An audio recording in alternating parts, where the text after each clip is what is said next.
ওয়াতাসিমু তোমরা সবাই ধরো বিহাবলিল্লাহ কার রশি আর সেই রশির নাম কি কোরআন এখন বলেন তো দেখি আমার এই সভাপতি সাহেব ট্রাস্টের সভাপতি সাহেব রশি ধরছে আল্লাহ আপনি এখন রশি ধরবেন নাকি তার হাত ধরবেন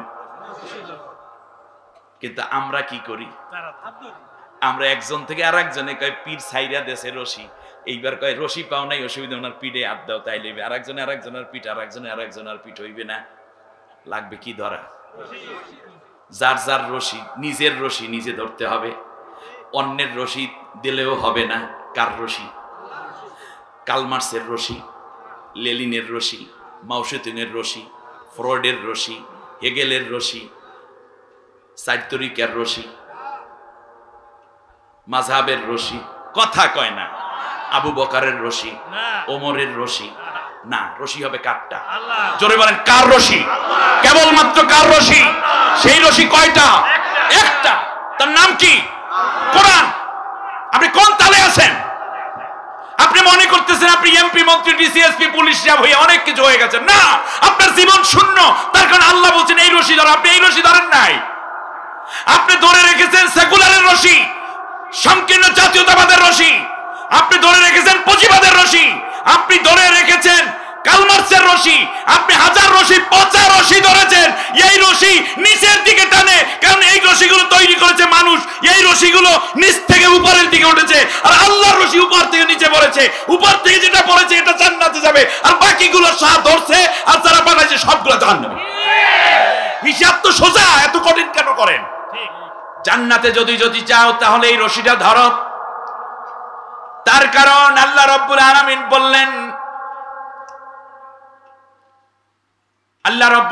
বললেন কদ তাবায়ানার রুশদা মিনাল গায়ব ফাকাদ ইসতামসাকা বিল উরওয়াতিল উতকা লান ফিসামা লাহা আল্লাহু সামিউন আলীম সুবহানাল্লাহ কার কথা বিশ্বাস হয় আপনাদের 99% আল্লাহ রাব্বুল আলামিন বলেন আমি এই রশি দিলাম আর নির্দেশ দিলাম রশিটা ধর আর কত দয়ালু আমার আল্লাহ এই রশির এক প্রান্ত আমার জমিনে আমি পাঠিয়ে দিলাম বান্দা শক্ত করে ধর আর যদি শক্ত করে ধরতে পারো এই রশির এক প্রান্ত দুনিয়ায় আর এক প্রান্ত আমার হাতে যেই ব্যক্তি আমার রশিটাকে ধরবে আমি আল্লাহ তাআলা তাকে দেখি এবং তার কথা শুনি সামিউন আলীম আমি দেখি আমি শুনি আমি জানি ও রশি ধরেছে আল্লাহ রাব্বুল আলামিন বলেন শোনো তুমি সামান্য কৃষক হও অথবা ভিক্ষা করি না হয় খাও অথবা অন্যের বাড়িতে কাজ করে খাও তুমি গরিব তুমি ভ্যান চালাও মানুষের বাড়িতে পানি পৌঁছে দিয়ে মাত্র 20-25-100 টাকা করে প্রত্যেক কন্টেনারে আয় করো কিংবা মসজিদের পাশে অসুস্থ হয়ে যাওয়ার কারণে মসজিদের পাশে দাঁড়িয়ে হাত বাড়িয়ে ও নারী কিংবা পুরুষ 2-5 টাকার জন্য হাত বাড়াও কিংবা তুমি মন্ত্রী হতে পারো বিমানের পাইলট হতে পারো সেক্রেটারিয়েটে তুমি সদস্য হতে পারো রাষ্ট্র পরিচালনার কিংবা ব্যাংকার হতে পারো যে শ্রেণী পেশারি হও না কেন মনে রেখো তুমি যদি আমি আল্লাহর রশিটাকে শক্ত করে ধরতে পারো তাহলে সাথে সাথে আমি আল্লাহ তোর দিকে একটা নজর দিই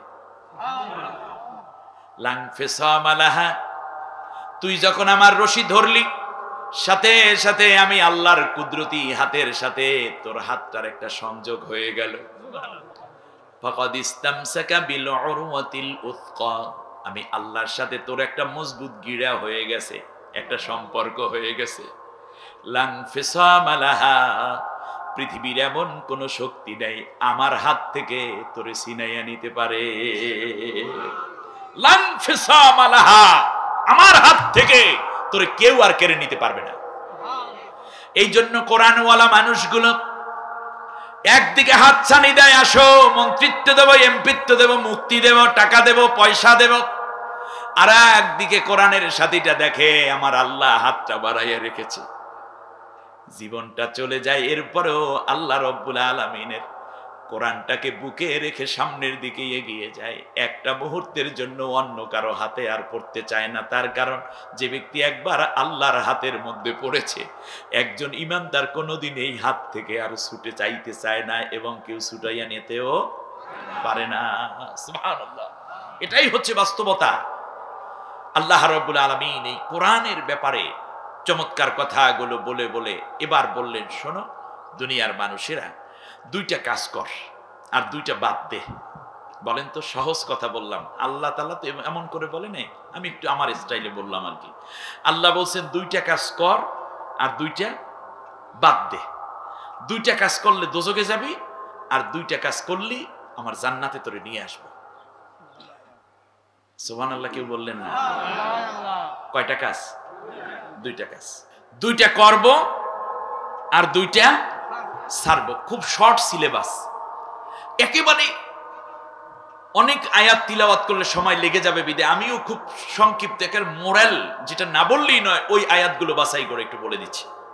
তাহলে একটু দেখেন, তাহলে দুইটা কাজ করো, আমার নির্দেশনা না, নির্দেশনা কার? জোরে বলেন। এর মধ্যে কোনো ভেজাল আছে? সন্দেহ আছে? সংশয় আছে? না। নারী পুরুষ, ছাত্র ছাত্রী, যুবক যুবতী, শিক্ষিত কম শিক্ষিত, অশিক্ষিত, যে কোনো শ্রেণী পেশারই হও না কেন, দুইটা ছাড়ো, দুইটা ধরো। বলেন তো, এখন ধরার মতো ধরবেন নাকি আদা বুদ্ধি? আদাটা না, শক্তটা করে ধরতে হবে। আর দুইটা ছেড়ে দেব, কোনো দিন আর ওখানে যাব না। ঠিক আছে কিনা? পারবেন? এই ওয়াদা করতে পারবেন? ছাড়ার মতো ছাড়বো, ধরার মতো ধরবো। যেটা ধরতে বলছেন ফাইনালি ধরবো, আর কোনো দ্বিধা করব না।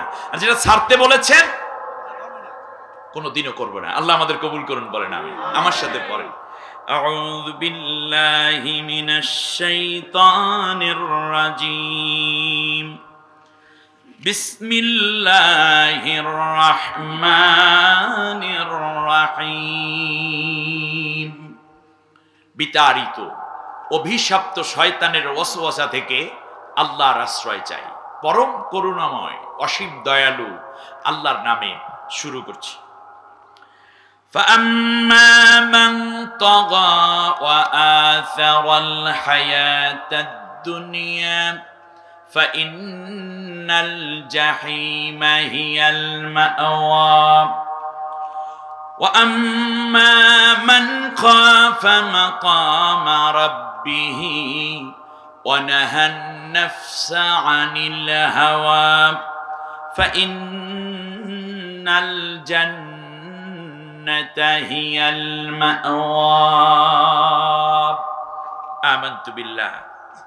অর্থ হচ্ছে, মনে রেখো তামাম দুনিয়ার সমগ্র মানব জাতি, দুটি কাজ যদি তুমি করো তাহলে আমি আল্লাহ স্ট্রিট বলে দিলাম তুমি জাহান্নামী।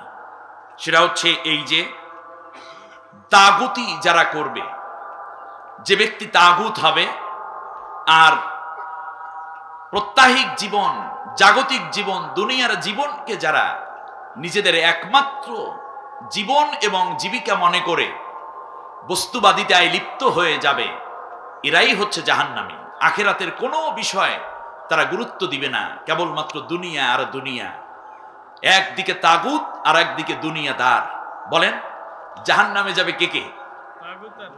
তাগুত আর দুনিয়াদার। এই দুইটার মধ্যে ভালো রিলেশন আছে, আমি একটু পরে আসছি ইনশাআল্লাহ। এক নম্বর কে জাহান্নামে যাবে, যে ডাইনে দিয়ে দেখাবো কেন, এটা বাম হাত দিয়ে দেখাতে হবে। জাহান্নামে যাবে তার প্রথম বৈশিষ্ট্য কি? বলেন, বাম হাত উঁচু করেন।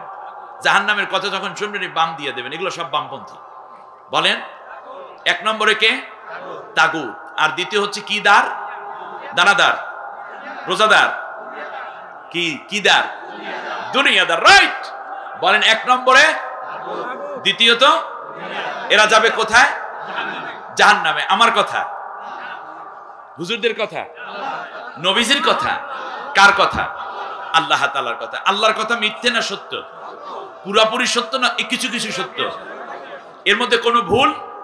তাহলে আপনার ভিতরে যদি, হাত নিচু করেন, আপনার ভিতরে যদি তাগুতি থাকে আর দুনিয়ার মহাবিষ্ট হয়ে যান, তাহলে আপনি বুঝে নিতে পারেন আপনি কোথায় যাচ্ছেন?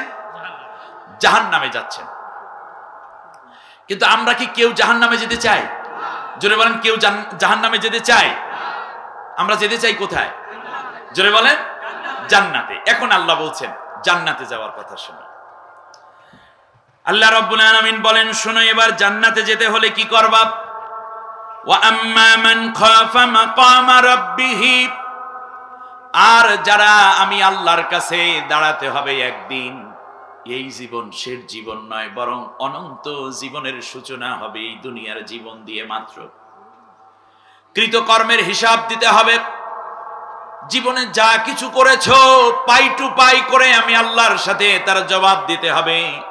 এই বিশ্বাস যাদের অন্তরে আছে, অনাহান নাফসা আনিল হাওয়া, আর গুনার কাছ থেকে যে তার নফসকে বিরত রাখবে, কন্ট্রোল করবে, তাহলে এই দুইটা কাজ যারা করবে, ফাইনাল জান্নাতা হিয়াল মাওয়া, এই দুইটা কোয়ালিটি যার ভেতর থাকবে সে নিশ্চিত জান্নাতি। সুবহানাল্লাহ। তাহলে আসুন, তাহলে প্রথমে আমরা জানলাম জাহান্নামে যাওয়ার দুই কারণ, এবং জান্নাতে যাওয়ার দুই কারণ জানলাম হলো এই যে আল্লাহ তাআলার ভয়। বলেন তো আল্লাহর ভয়।